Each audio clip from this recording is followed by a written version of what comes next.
नमस्कार मित्रांनो, स्वागत आहे तुमचे पुन्हा एकदा पीके इन्फो मराठीच्या नवीन आणि माहितीपूर्ण व्हिडिओमध्ये। मित्रांनो, प्रधानमंत्री फसल विमा योजना म्हणजेच पीक विमा संदर्भात शासनाने खूप मोठा असा बदल केलेला आहे। आता तो बदल काय केलेला आहे, मग यामध्ये कोणाला फायदा होणार, सरकारला की शेतकऱ्याला?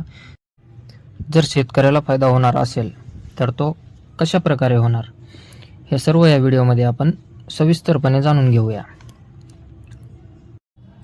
मित्रांनो, व्हिडिओ सुरू करण्या अगोदर आपल्या चॅनलला अजूनही सबस्क्राईब केलं नसेल तर सबस्क्राईब करा आणि व्हिडिओला लाईक नक्की करा, जेणेकरून असेच नवीन आणि माहितीपूर्ण व्हिडिओ आम्ही आपल्यापर्यंत पोहोचवू। चला तर मग व्हिडिओला सुरुवात करूया।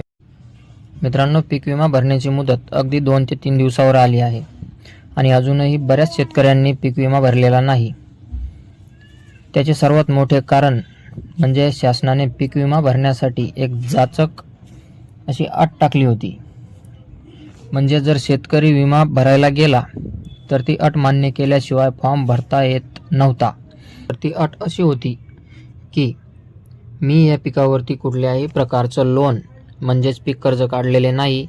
जर पीक कर्ज काढल्याचे भविष्यात आढळून आले तर माझा विमा अर्ज रद्द करण्याचा किंवा मला जो काही फायदा मिळणार आहे, पीक विमा भरपाई मिळणार आहे, ती थांबवण्याचा अधिकार पीक विमा कंपनीला असेल किंवा मी देत आहे, अशा प्रकारची अट टाकली होती।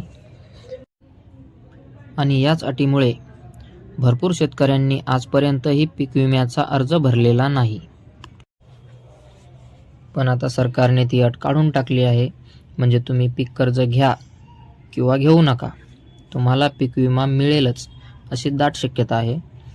आणि अजून एक महत्त्वाचा मुद्दा म्हणजे मागच्या वर्षी जशी पीक नुकसान झाल्यावर तक्रार करता येत होती, ती मात्र यावर्षी सरकारने बंद केली आहे। म्हणजे जर तुमचे पिकाचे नुकसान झाले तर तुम्हाला कुठेही याची तक्रार करता येणार नाही।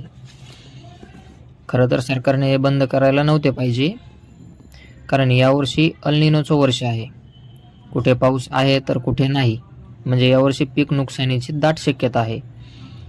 आणि अशामध्ये नुकसान झाल्यावर शेतकऱ्यांनी काय करायचे हे अजूनही सरकारने स्पष्ट केलेले नाही। म्हणून विचारपूर्वक निर्णय घ्या आणि आपल्या चॅनलला सबस्क्राईब नक्की करा, जेणेकरून असेच नवीन व माहितीपूर्ण व्हिडिओ तुमच्यापर्यंत येतील। आणि माहिती आवडल्यास व्हिडिओला लाईक नक्की करा। चला तर मग भेटूया पुढच्या व्हिडिओमध्ये। धन्यवाद।